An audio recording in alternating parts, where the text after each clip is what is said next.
இன்றைக்கி நம்ம ஸ்டைலில் கத்திரிக்காயும் தக்காளி பழத்தையும் சுட்டு ஒரு பச்சடி செய்ய போகிறோம். இந்த ரெசிபியை தென்காசியில் இருக்க என்னோட மகள் மிந்தாஸ் கொடுத்தாங்க. ஏற்கனவே என்னோட மாமியாரோட கத்திரிக்காய் பச்சடி ரெசிபியை வீடியோ செஞ்சு போட்டிருக்கோம். அதோட லிங்க் கீழே உள்ள டிஸ்கிரிப்ஷனில் பார்க்கலாம். இந்த பச்சடியை பேச்சுலர்களும் தனியாக இருக்கிறவங்களும் வேலைக்கு போகிறவங்களும் ரொம்ப சுலபமாக செய்யக்கூடியது. வாங்க வீடியோக்குள்ளே போகலாம். ஹாய், வணக்கம். நம்ம ஸ்டைல் சேனலுக்கு உங்கள் அனைவரையும் வரவேற்கிறோம். கத்தரிக்காய் தக்காளி பச்சடி செய்கிறதுக்கு ஒரு கத்தரிக்காயும் 2 தக்காளியும் எடுத்திருக்கேன். பொதுவாக இந்த கத்தரிக்காயை விரவு அடுப்பு இல்லாட்டி கறி அடுப்பில் போட்டு சுடுவாங்க. நான் கேஸ் அடுப்பில் சுடுறதுனால இந்த மாதிரி அலுமினிய பாயிலில் சுற்றிட்டு அதுக்கப்புறம் கேஸ் அடுப்பில் வச்சு செய்ய போகிறேன். அலுமினிய பாயிலில் சுத்தாமல் நம்ம கேஸ் அடுப்பில் கத்தரிக்காயை சுட்டோம்னா அதில் தண்ணி வெளியாகி அடுப்பெல்லாம் அழுக்காக போவோம். இதே மாதிரி நம்ம தக்காளி பழத்தையும் சுற்றி வச்சுக்கணும்.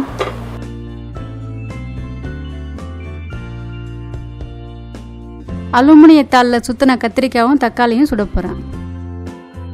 கத்திரிக்காய் அடுப்பில் வைக்கிறேன். தக்காளியும் சும்மா சைடில் வைக்கிறேன். இன்னைக்கு நெருப்பு லைட்டாக தான் வரும். அப்புறமா எடுத்து நம்ம கத்திரிக்காய் வெந்த பிறகு நம்ம மேலே எடுத்து வச்சுக்கலாம். இந்த கத்திரிக்காய் கிளிப்பு வச்சு சுத்துக்கும் திருப்பி திருப்பி திருப்பி 8லேருந்து ஒரு 10 நிமிஷம் வேக விடணும். அதுக்கப்புறம் வெந்ததுக்கப்புறம் பார்ப்போமா. கத்திரிக்காய் தக்காளி பச்சடிக்கு மிளகா சுட்டு போடணும். அது சுட்டு போடுறதுனால வாசம் ரொம்ப நல்லாயிருக்கும். அதனால் சைடில் வர தீயில் நான் மிளகாயை சுட்டுக்கிறேன். இந்த மாதிரி கத்திரிக்காய் அமுக்கும்போது நல்லா சாஃப்டாக இருக்கும். நம்ம பார்த்தாலே நமக்கு தெரியும். அதுபோல் வெந்து தண்ணியெல்லாம் வடிய ஆரம்பிச்சிருச்சு. அதனால் இதை எடுத்துடுறேன். தக்காளியை கொஞ்சம் நேரம் வச்சு சூடாக்க போகிறேன். நம்மகிட்ட கல் மாதிரி தான் இருக்குது தக்காளி. அவ்வளோ நெருப்பு பக்கத்துலேயே வச்சுருந்தா கூட சரி, கொஞ்சம் ஆறட்டும்.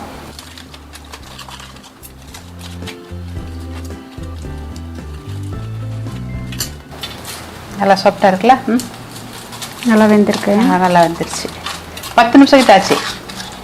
என்ன பெரிய கத்திரிக்காகவே கொஞ்சம் லேட்டாக தான் ஆச்சுது. கொஞ்சம் ஆறின பிறகு அதை உரிச்சு எடுக்க முடியும். ஆவியாக வருது. சரி, இருக்கட்டும், ஆறட்டும். இதுவும் சுட்டு எடுத்துக்குவோம். இந்த தக்காளி வெந்துருச்சு. வெந்து அப்படியே வடிய ஆரம்பிக்குது. இது எடுத்துடுறேன். இதுவும் வெந்துருச்சு. இதையும் அடைச்சிடுறேன். எடுப்பேன், எடுத்துடுறேன். கத்திரிக்காய் கொஞ்சம் ஆறி இருக்கும். கத்திரிக்காய் உரிப்போமா? இன்னும் சூடு ரொம்ப ஆறலை, சூடாக இருக்குது. அவங்க செய்யும் போதே கத்திரிக்காய் ஓட்டை இல்லாமல் பார்த்துக்கணும். வாங்கும் போதே நான் உரிச்சிக்கிட்டுமா? கொஞ்சம் நேரம் எடுக்கும் உங்களுக்கு உரிக்கிறதுக்கு. சூடாகவும் இருக்குது.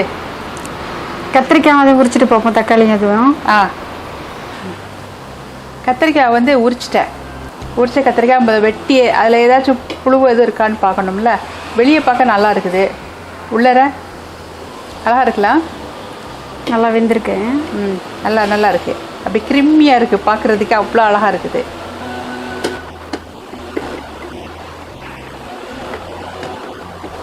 நான் வெட்டிக்கிட்டுமா பொடிசா? வெட்டின கத்திரிக்காயை வேறு பாத்திரத்துக்கு மாற்றிக்கிறேன். தக்காளி உரிச்சு வச்சுருக்கு, வெட்டிக்கிறேன்.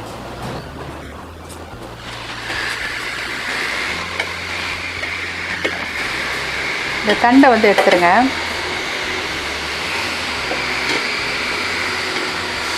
இதே போல் அந்த தக்காளியும் பொடிசாக வெட்டிக்கோங்க. ஓகே, இதே மாதிரி அந்த தக்காளியையும் வெட்டி போட்டுக்கோங்க. வெட்டி போட்டு பார்ப்போமே.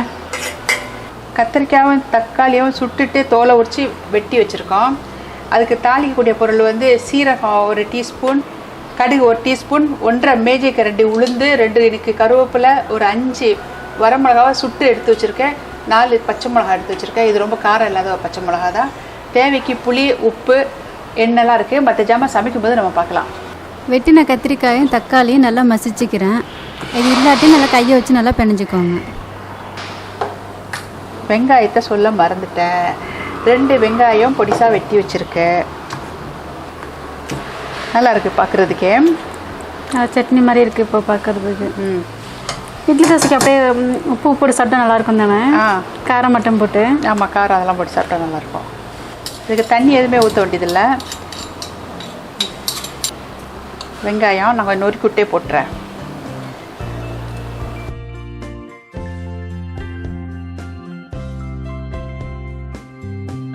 வெட்டின பச்சை மிளகாயும் தேவைக்கு உப்பும் போட்டுக்கிறேன். புளி பேஸ்ட்டு நான் திக்காக கரைச்சி ஐஸ் பெட்டியில் ஒரே வச்சுருந்தது 1.5 மேஜைக்கரண்டி அளவு போட்டிருப்பேன். எல்லாத்தையும் நல்லா கலந்துக்கிறேன். பார்க்கவே அழகாக இருக்கலாம். நல்லா இருக்கு.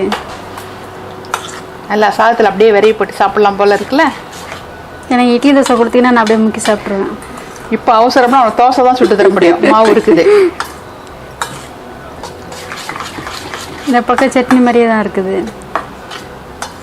சாதத்தில் அப்படியே விரைவி சாப்பிட்லாம் தெரியுமா. வெள்ளை சாதம் இருந்துச்சுன்னா அதில் போட்டு சாப்பிட்றதுக்கு அவ்வளோ நல்லா இருக்கும். நான் அந்த வரமிளகா வெட்டி போட்டுக்க போகிறேன்.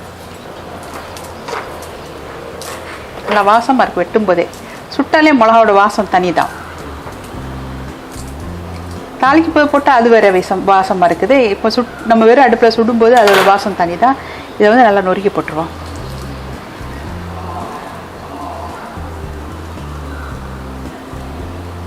கை நல்லா இருக்கும். மோரையில் தேய்ச்சோம்னா அவ்வளோ நல்லா இருக்கும்.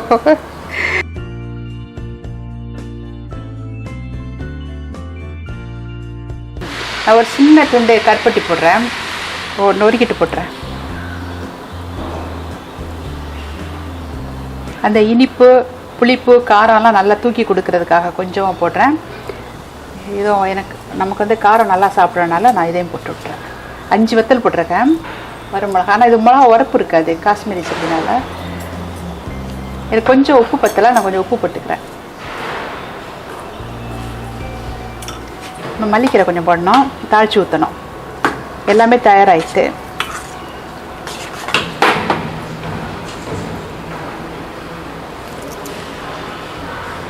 ரொம்ப ருசியாக இருக்குது.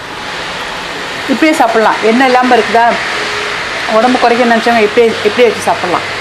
நம்ம தாளித்து போட்டோம்னா கொஞ்சம் எண்ணெய் சேரும். இதில் வந்து எண்ணெயே இல்லை. ஸோ தாளித்து போட்டுருவோம். தேங்காய் எண்ணெய் 1 மேஜைக்கரண்டி போட்டிருக்கேன். அதில் வந்து எண்ணெய் சூடாகிடுச்சு. கடுகு போடுறேன். கடுகு நல்லா பொரியுது. நான் சீரகம் போடுறேன். உளுந்து போடுறேன். கருவேப்பிலையும் போட்டு விட்டுறேன்.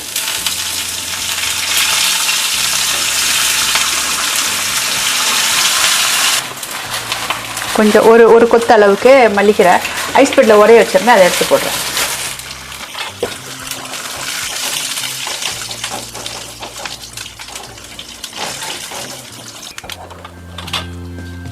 தாளிச்சதை தூக்கி பச்சடியில் ஊற்றிக்கிறேன். ஃபைனலாக ஒரு வாட்டி கிண்டி விட்டுக்கோங்க. நம்ம ஸ்டைலில் கத்திரிக்காய் தக்காளி பச்சடி தயாராகிட்டு உங்களுக்கு பிடிச்சிருக்குன்னு நம்புகிறோம். நீங்களும் ரசித்து செஞ்சு ருசித்து சாப்பிட்டு பார்த்துட்டு ஆதரவு கொடுங்க.